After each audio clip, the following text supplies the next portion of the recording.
حاطين في الأخير الدiscussion يمكن 30 minutes, but I don't think we need that much for discussion. هنشوف الأسئلة إن شاء الله. Okay, sure. Yeah.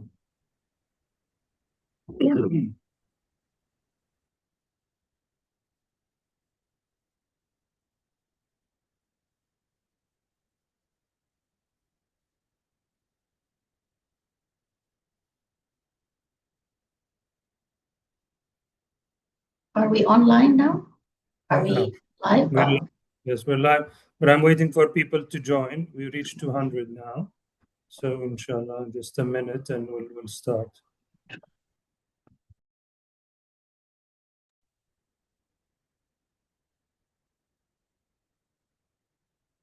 طيب.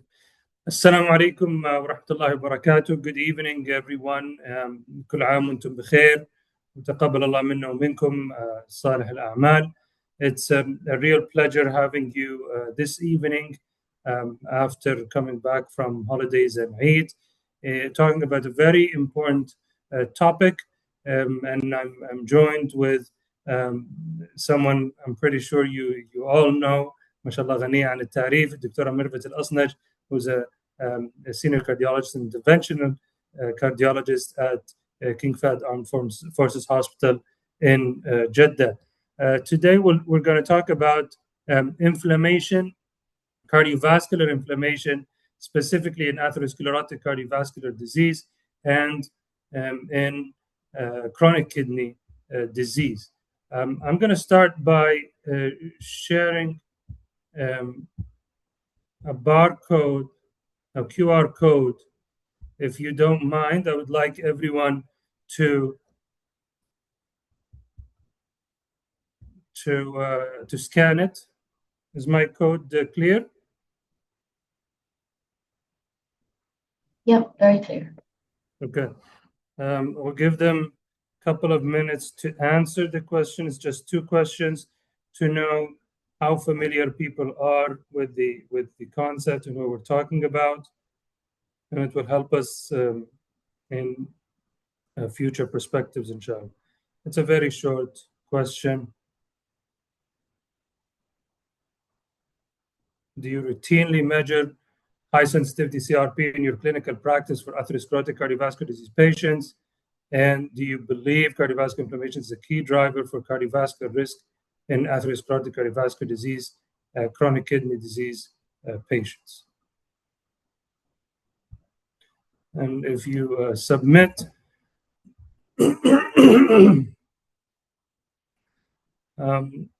and allow me to give a brief introduction actually about the burden of cardiovascular disease. Then Dr. Mervet will talk about the therapeutic options for inflammation in cardiovascular disease. As we all know, cardiovascular disease is the leading cause of death globally and constitutes a considerable financial burden for healthcare systems. About 20 million deaths in 2023 were attributable to cardiovascular disease globally, and this equates for about 1 death every 1.5 seconds. 650 million people were living with cardiovascular disease in 2023, and that number has doubled, or almost doubled since 1991, and the numbers just keep on growing. 45% of cardiovascular disease, 45% of all deaths in Saudi Arabia are attributable to cardiovascular disease. And we know that there are multiple risk factors for cardiovascular disease, and it has been proven in many studies. We've talked about diabetes as a major risk, cholesterol and lipids in general, whether it's the LDL cholesterol, triglycerides, and recently we've noticed the role of lipoprotein little a in cardiovascular disease occurrence.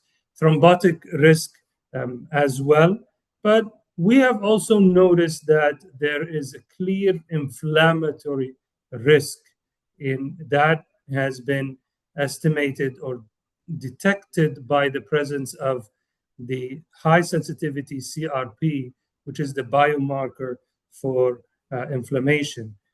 specifically at a level of above 2.2 milligrams per liter. And that has been proven in many studies like the CANTUS, the COLCAT, the LODOCO, and OASIS, and ongoing other trials. So beyond guideline-based management, further strategies may be required.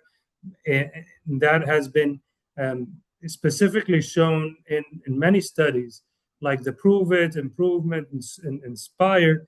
Even with the best treatment targeting cholesterol, these randomized controlled trials showed that about 46% of patients still have residual inflammation and inflammatory risk despite adequate lipid management.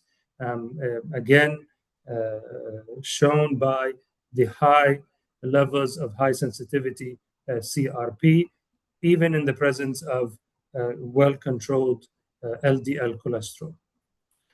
Let me give you a glimpse on the recently announced Poseidon study, which was a global study looking at inflammation. We have a quite similar study, the Inflam East, ongoing in our region in Saudi Arabia and UAE, which the results are being published.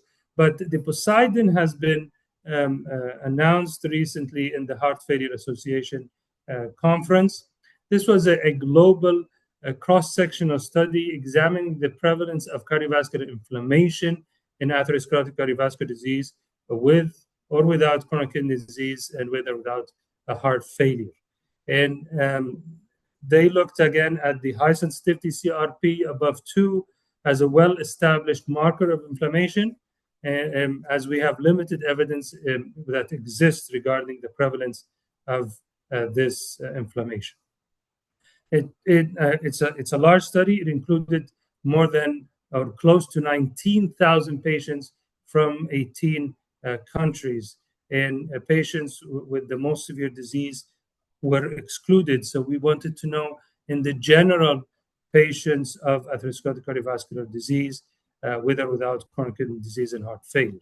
Again, the inclusion was a population above 18 years old diagnosed with atherosclerotic cardiovascular disease, a cross-section in 18 countries. And they looked at the atherosclerotic cardiovascular disease in the presence of chronic kidney disease and heart failure, both HFpEF and HFrEF population.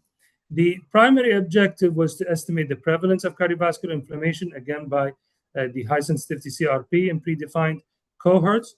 And the secondary objectives were to look at other markers of inflammation like interleukin-6, which is probably more specific for inflammation, and to examine the NT-proBNP stratified by the presence of cardiovascular inflammation in predefined heart failure cohorts. Interestingly, I'm showing the results of the heart failure cohort. As you can see, it was about 38% of the patients with heart failure, whether they were HFpEF, HFmrEF, or HFrEF, the preserved ejection fraction, mildly reduced, or reduced ejection fraction, had persistent high sensitivity CRP across all heart failure subtypes, and that even with the best available therapies, that shows that more than 1/3 of your population of heart failure have persistent inflammation and could be related to the progress of the disease or the worsening of the disease. And 2 in 5 heart failure patients had evidence of cardiovascular inflammation. In patients with atherosclerotic cardiovascular disease, with or without chronic kidney disease, it was more in the presence of chronic kidney disease that they had evidence of inflammation, but it was still present even without chronic kidney disease, and demonstrated that cardiovascular inflammation affects about 2 in 5 patients with atherosclerotic cardiovascular disease as well. So cardiovascular disease in general, whether it's atherosclerotic or non-atherosclerotic like heart failure, had a high prevalence of inflammation or residual inflammation.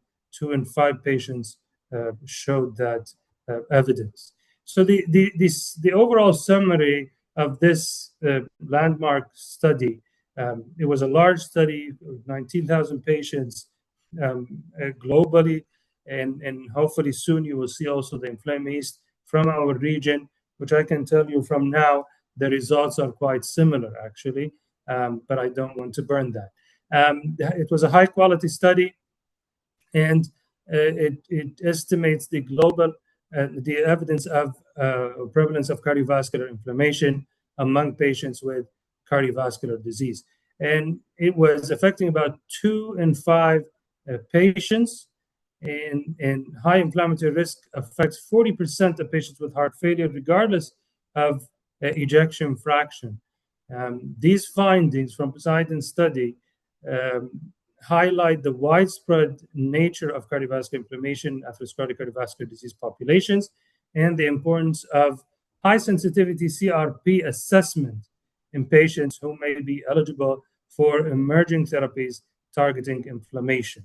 I know maybe not all of us check high sensitivity CRP all the time, asking ourselves, what can we do about it? I think now we have lots of proof that it is a marker of the disease, a marker of inflammation, and hopefully we'll have targeted therapies for this inflammation. With this, I would like to hand over to Dr. Mervat to take us through her slides and tell us about the available therapies for this inflammation. Thank you. Thank you, Dr. Walid, for organizing this session this evening, and the Saudi Heart Association. I think it's an exciting space, and it's really a pleasure to work with all the the heavy lifters in the region to look into it for many reasons. One is, some of them already Prophet Walid told you about. We are seeing a heavy burden of cardiovascular disease in our part of the world. We're seeing younger patients. We have been fixated over the last many decades on the conventional risk factors, your usual diabetic and your hemoglobin A1C and your hypertension and so on.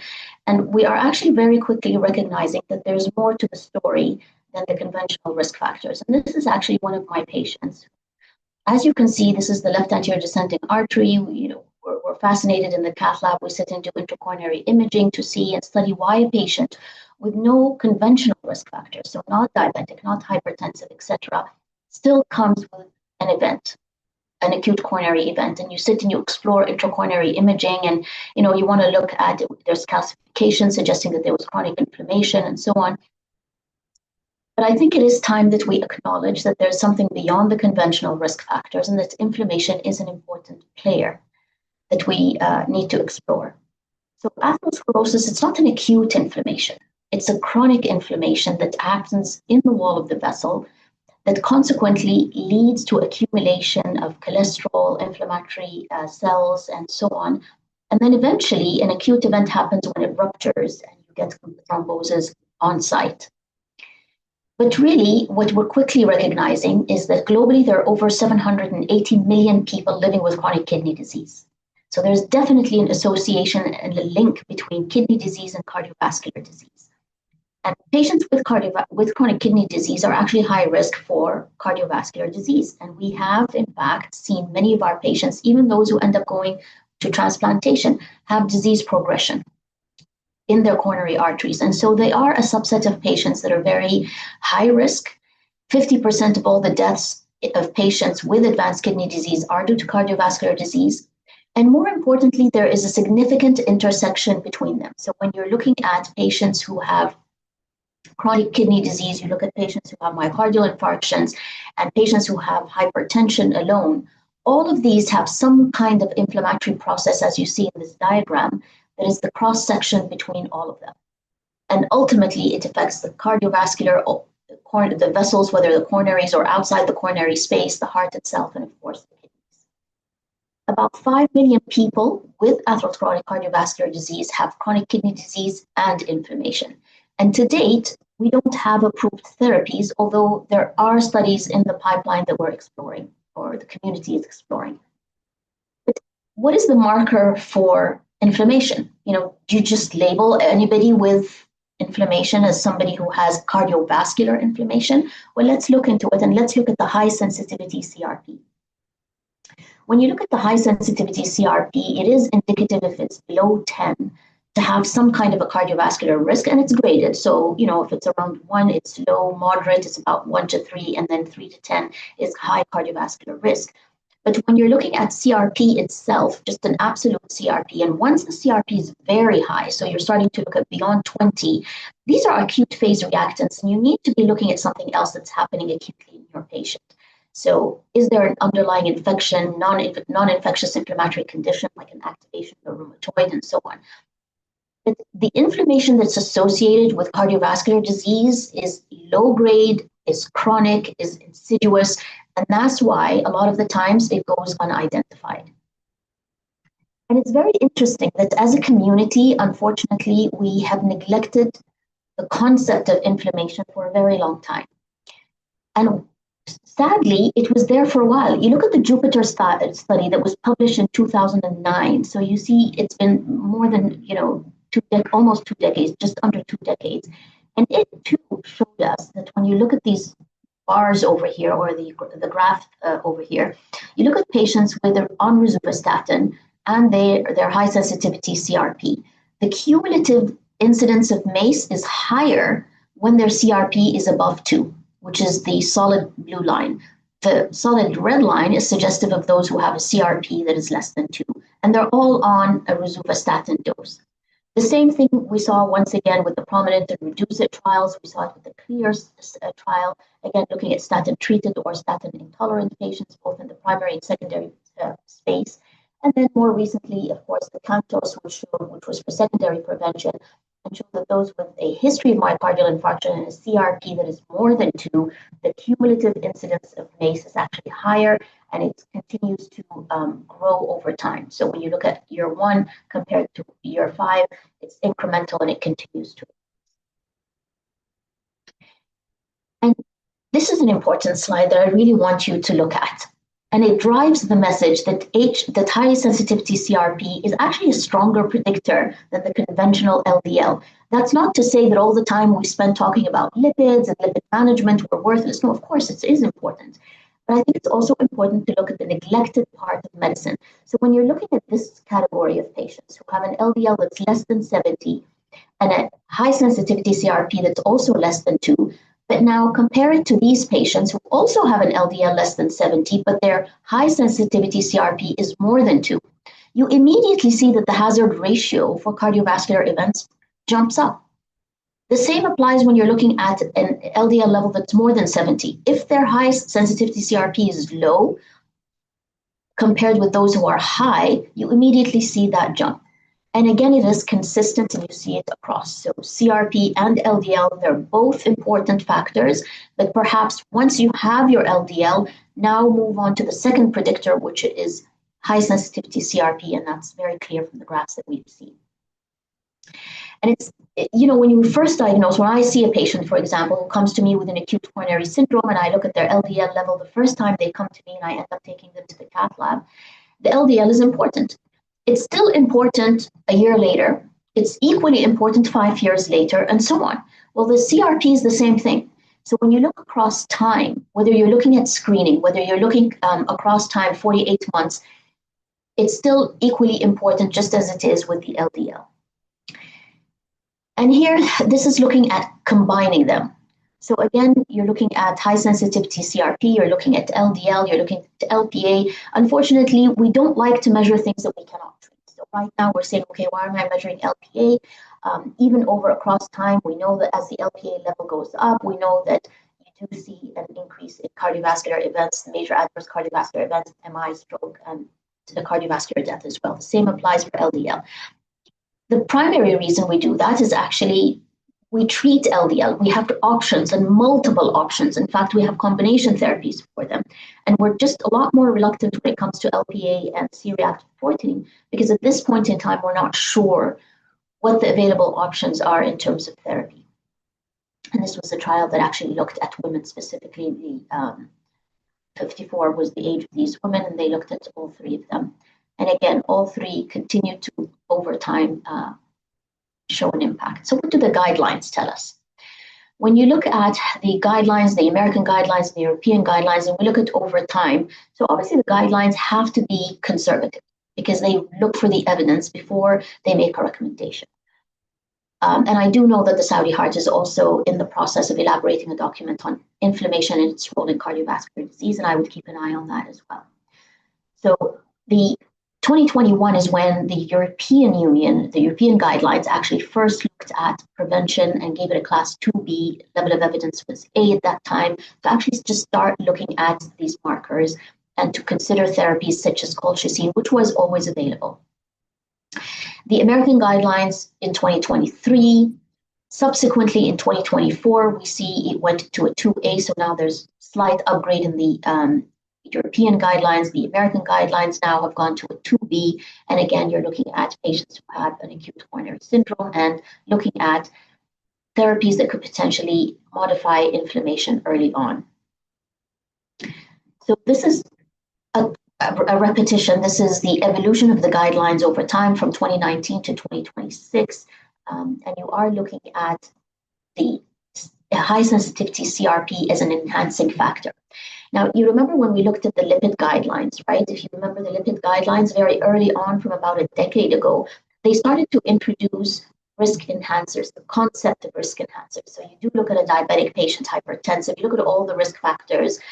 More recently, the lipid guidelines changed to the PREVENT scoring system, but previously they were using, for example, the Framingham or what have you. But the whole idea was at some point they recognized that these conventional risk factors are not enough.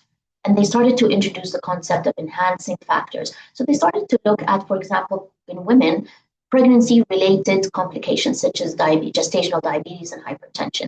They also started to look at inflammatory conditions such as HIV, right, and rheumatoid arthritis and so on. So it was inching its way into the guidelines. And so now it is established that high sensitivity CRP is actually an enhancing factor that we should be carefully looking at as a factor that we could potentially modify with therapies. So we have to understand the differences between enhancers and modifiers, and obviously modifiers are when you have a therapy that is available. And this actually comes directly from the American College of Cardiology regarding secondary prevention. And unfortunately, this is the multitude of patients that we actually end up treating, and these are the patients in whom the CRP level is more than 2. Clinicians will not treat what they not measure. So universal screening using high sensitivity CRP in both primary and secondary prevention combination with cholesterol represents a major clinical opportunity and is therefore recommended. So this comes straight out of the guidelines, and I do urge all of us to actually just at least start learning about it and doing it for our individual patients.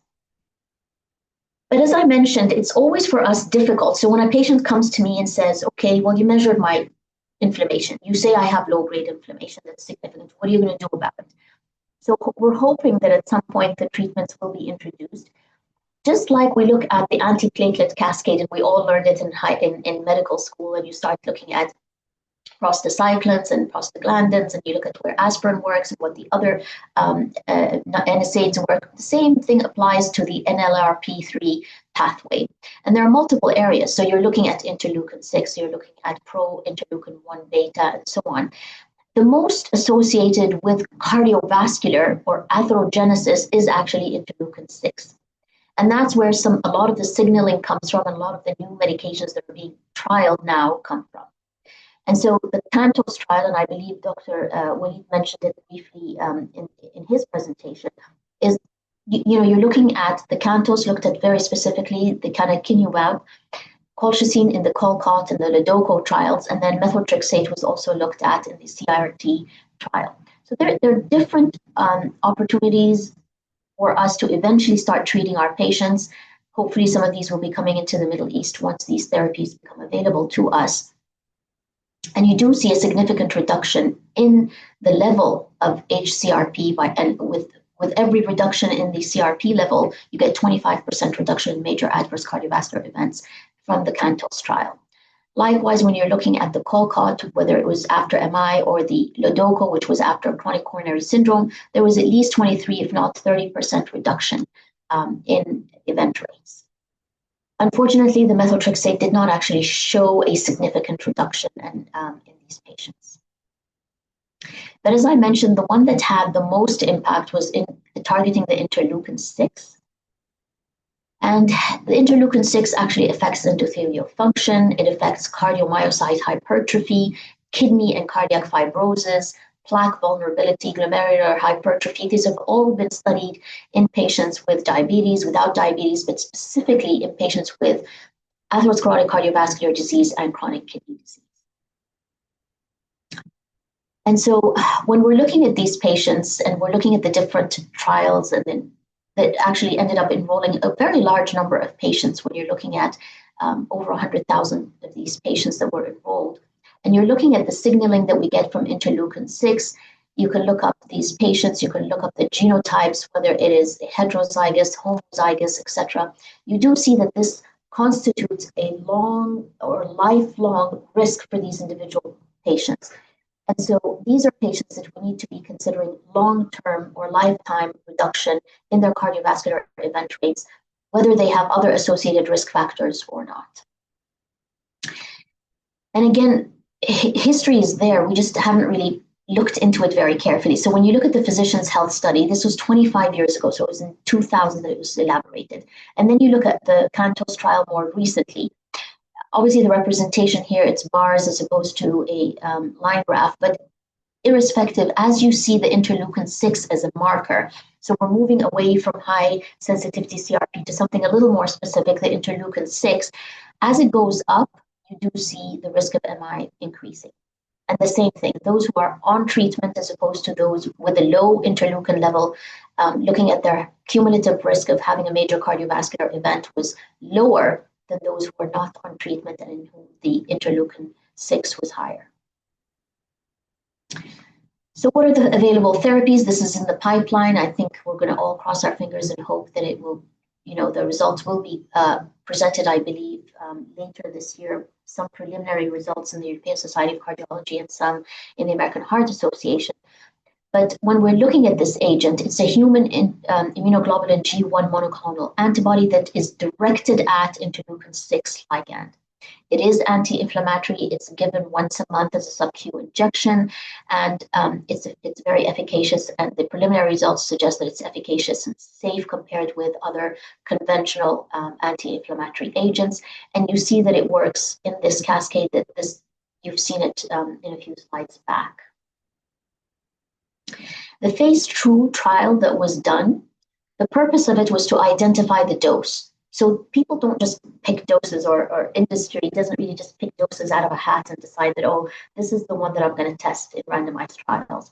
So the phase 2, the rescue trial, the purpose for that was to take patients with chronic kidney disease, advanced chronic kidney disease, 3 to 5, and then they had a high sensitivity CRP, and they tried 7.5, 15, and 30 of the ziltivekimab agent. And they evaluated it, and the primary endpoint was obviously a reduction in the high sensitivity CRP, but then also looking at other markers like fibrinogen and so on, and some exploratory agents such as haptoglobin and other markers and lipids and so on, and just trying to look at them. And they looked at them at 12 weeks and 8 weeks. That was the end of the treatment. And they identified in these patients that when you actually look at it, it was the 15 milligram dose. So this is the light blue that you can see, was the dose that they actually ended up using, because that's the one that gave you the more sustained reduction and the most immediate reduction. So the 15 milligrams is the one that was given, is the one that was identified in the rescue trial that was done in the United States. Again, there were no safety issues compared with others, very low rates of neutropenia, thrombocytopenia, or liver enzymes. Those are the things that you want to worry about, but really some mild injection sites. And what you did see is a significant reduction in the high sensitivity CRP, as well as statistically significant reduction in the other markers that I mentioned, the fibrinogen, haptoglobin, and so on. So that took them to the phase 3 trial. These are the trials that will hopefully be presented. The ZEUS trial is looking at CKD and ASCVD patients. The Hermes trial looking at patients with moderately reduced and those with preserved ejection fraction, heart failure patients. And then the Artemis is actually looking at patients with AMI.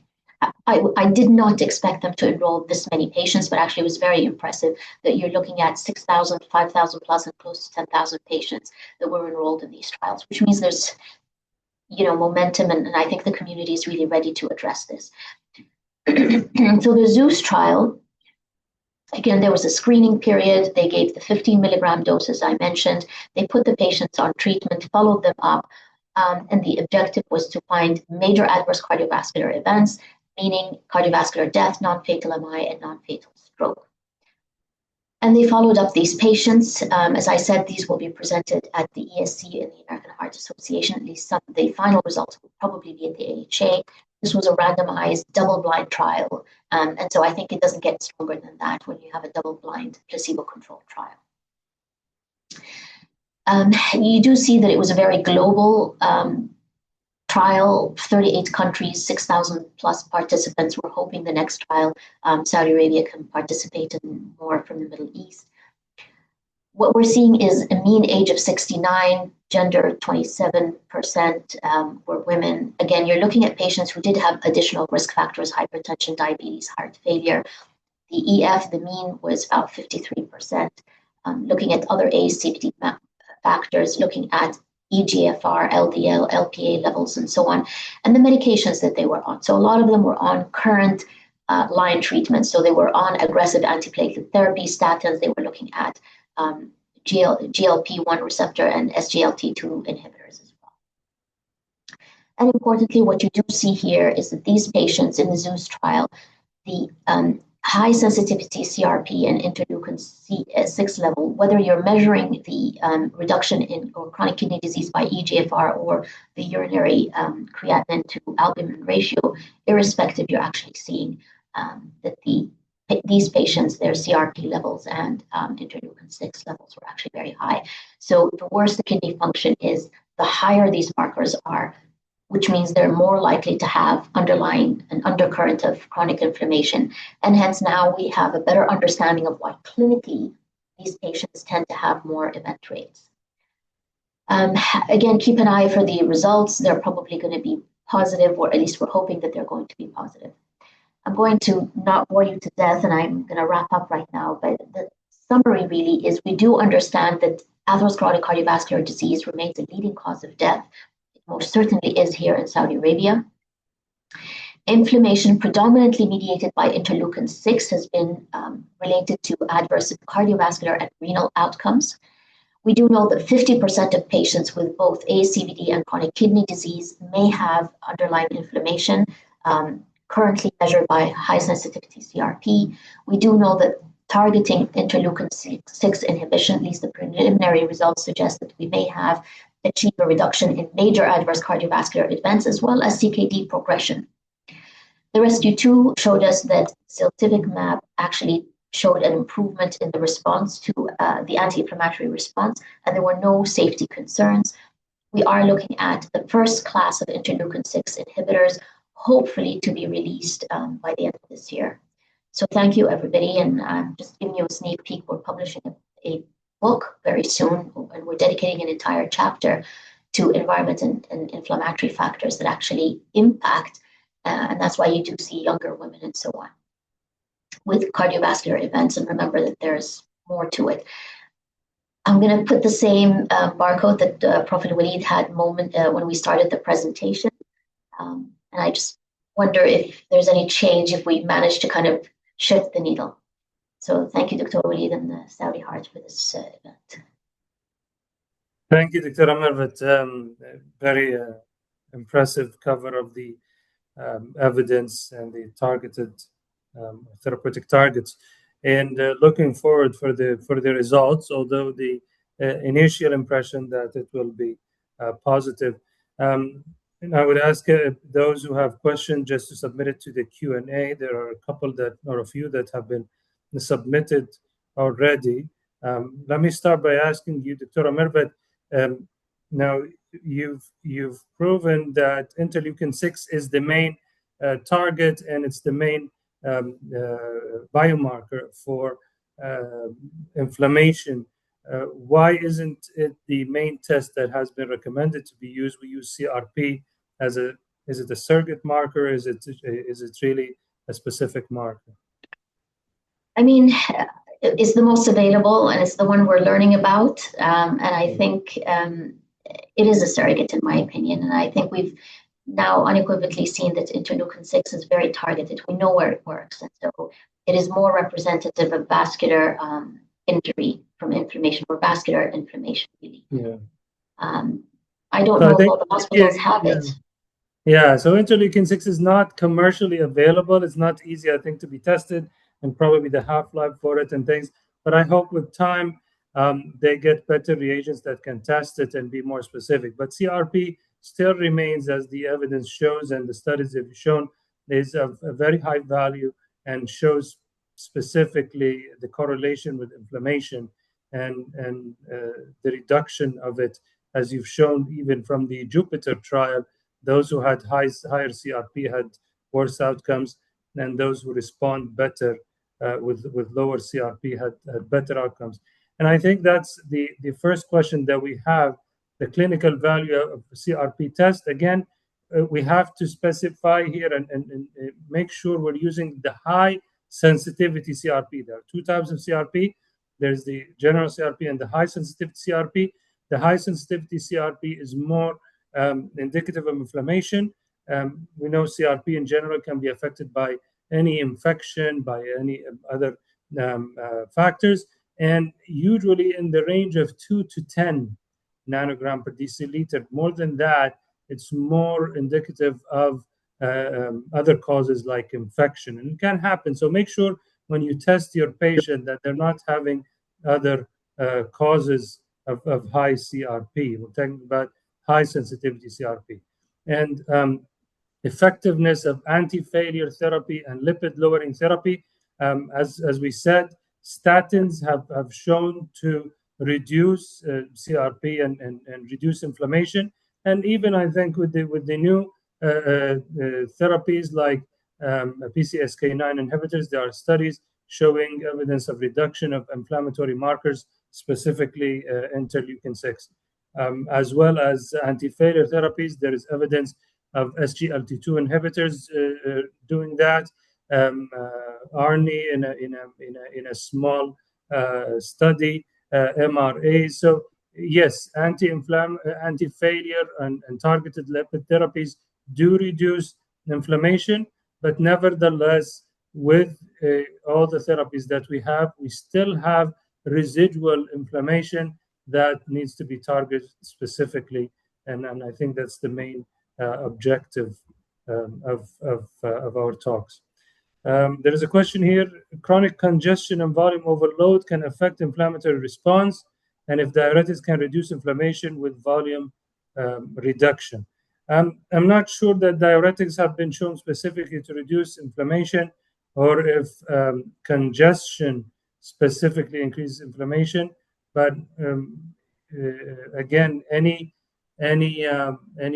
extra load on the body can probably increase that. But I think it's worth looking at it and seeing if it causes or not. Again, what we're looking for is chronic inflammation rather than an acute event. Any acute event can give you inflammation like infection, but that's not our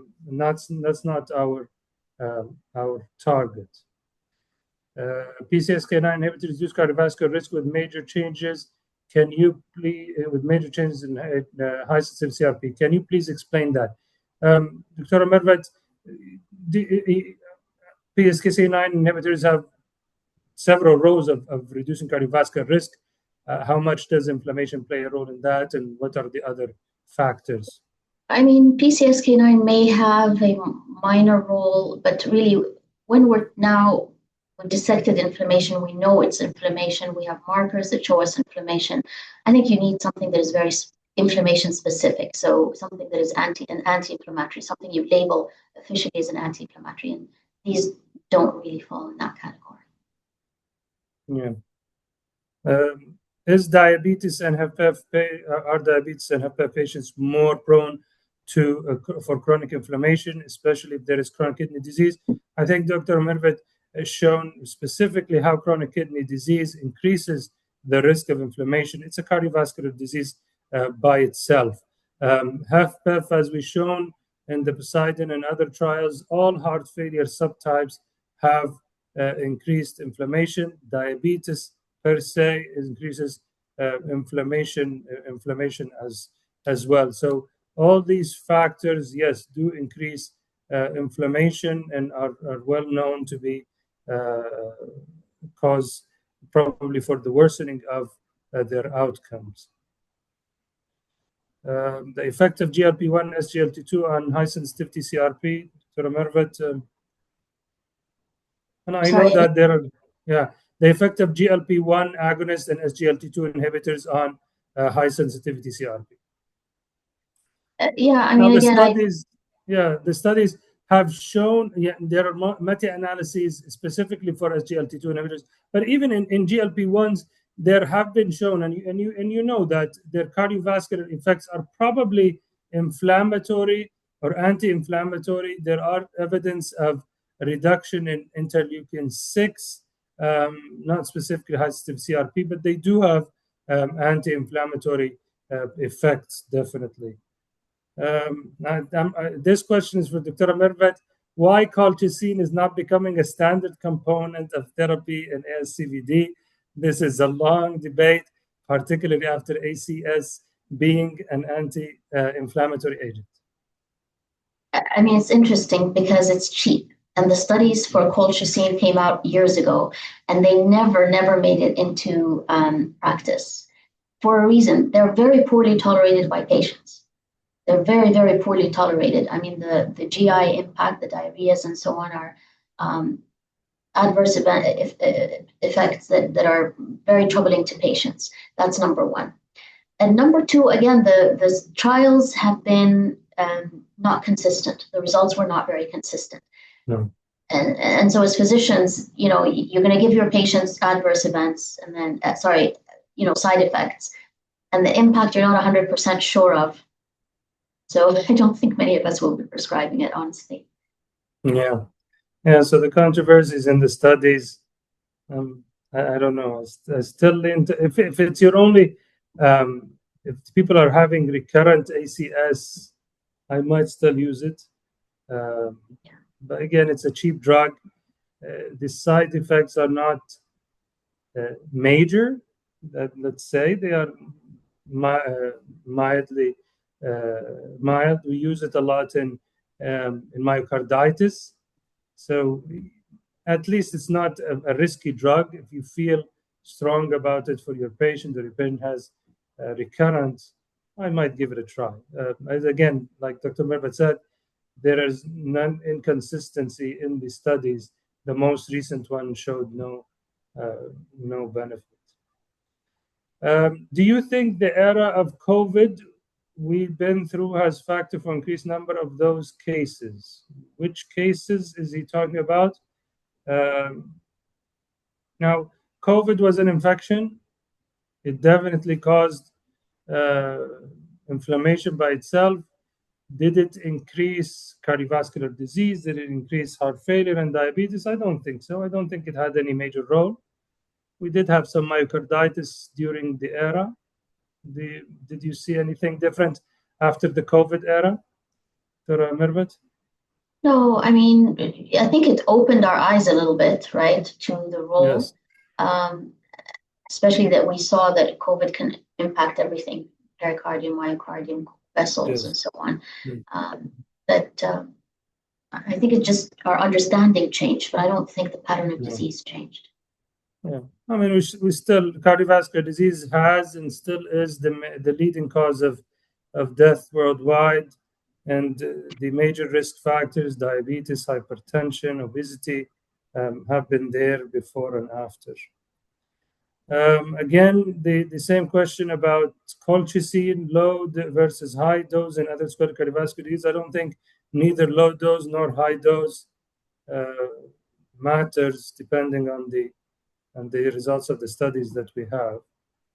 Methotrexate as a strong anti-inflammatory agent failed to improve outcomes in atherosclerotic disease in some studies. Can you comment on that? I think you talked about it, Dr. Mervet. You can, if you want to add something about methotrexate. Yeah. So unfortunately, now this is a drug that does have significant side effects, and so, but unfortunately, the effects were not. It wasn't very efficacious. So I think one of this also highlights on the target of therapy, and methotrexate is very powerful in rheumatologic disease, which is probably a different type of inflammation than cardiovascular inflammation. What we're looking about right now, like in drugs like ziltivekimab, is something targeting interleukin-6. So maybe the target of therapy is the reason why methotrexate did not show it. Canakinumab did show very good results, but unfortunately, because of the side effects and neutropenia that happened, they had to stop the drug and the trial. So maybe it's the target of therapy that the anti-inflammatories is targeting is why some have good outcomes and some don't. Question here, is there inflammatory process with menopause?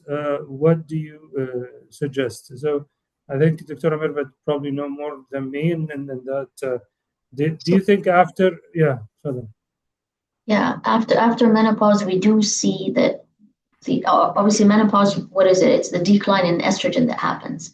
And that in itself triggers low-grade chronic inflammation. And so that's why you do start to see perimenopause and around menopause, cardiovascular events higher. So would that recommend, do you think if we do hormonal replacement therapy, that will be less? Is it related specifically to hormonal? Yeah, so again, hormone replacement therapy has been, the results of the trials have been debatable. I do believe they do improve cardiovascular events in high-risk populations, women post-menopause. Excellent. So how do you envision CRP being incorporated into routine cardiovascular risk assessment? Should I be measured in all patients or only selected high-risk patients? I think this is a very good practical question. In your practice, Dr. Mervet, who would you advise and how frequent should we be looking at it? Who should get a test of high-sensitivity CRP? Definitely patients who come with recurrent events. And I think Prophet Habib introduced in his presentation the concept of residual risk. So you do see a patient who has an event, an ASCVD event, whether it's coronary, whether it's peripheral, carotid, etc. These are all ASCVD events. So patients in whom it could be antithrombotic, it could be lipids, but it could also be inflammation. So patients who have recurrent events, these are patients that currently in my practice, I am definitely seeking to get a high sensitivity CRP. Now, I might extend it a little bit more. Now, in my opinion, those who have recurrent events, they have already declared themselves of having very high inflammation, probably. And at this point, yes, I agree. If we had a targeted therapy, those would be those most to benefit from it. But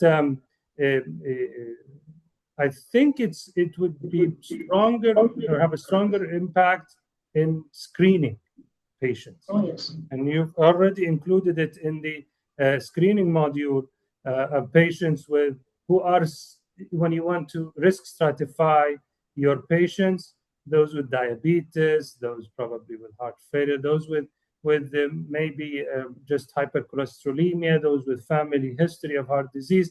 You want to risk stratify your patient. I think it's a good risk stratifier in addition to the other factors that we usually look at, like your cholesterol and blood pressure and blood sugar. So I would classically, if I may suggest, I I would do it for any patients, as you said, with cardiovascular disease, but also patients who have risk factors and you want to risk stratify.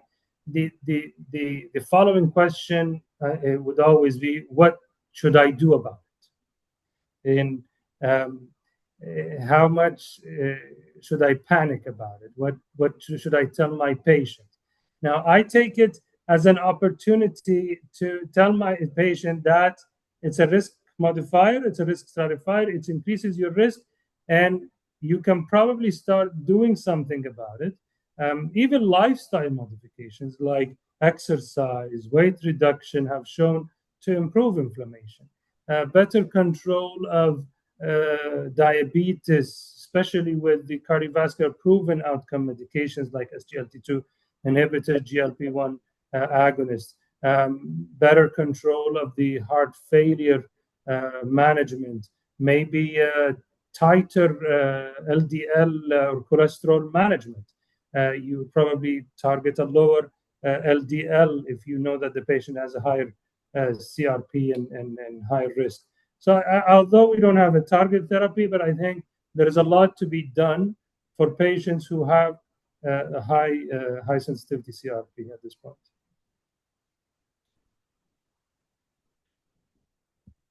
Do we still have a question? Do you recommend measuring interleukin-6 for high-risk patients? What do you think about screening high sensitivity CRP for all survival of ACS events as a secondary prevention to guide lifestyle and phospholipidemic agents? So to one by one, do you recommend measuring interleukin-6? I don't think it's available commercially. I think it's only for research purposes. So I wouldn't recommend it routinely for any patients. What do you think about screening high sensitivity CRP for all survival of ACS events? Do you do that, Dr. Mehmet? I mean, pretty much almost all my patients have ACS, so I will probably bankrupt the hospital that I work for if I order it for everybody. It's a cheap test, yeah, Doctor. But it is a cheap test. We do much more expensive tests.